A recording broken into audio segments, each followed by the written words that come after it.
video we're gonna make some vegetarian canapes, which are perfect options for your Christmas party and for light meal. So let's have a look to the ingredients and let's get started.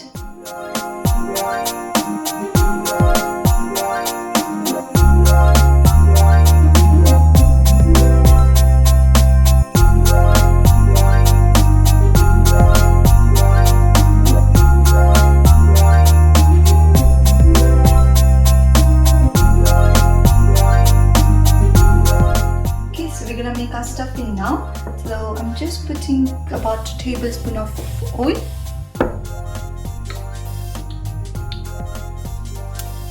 So our oil is ready now. So we'll put about a teaspoon of cumin seeds.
Okay, so while we're waiting for potato stuffing to get cooled down, we're preparing our ingredients for mini puff pizza. So let's start with the ingredients.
you.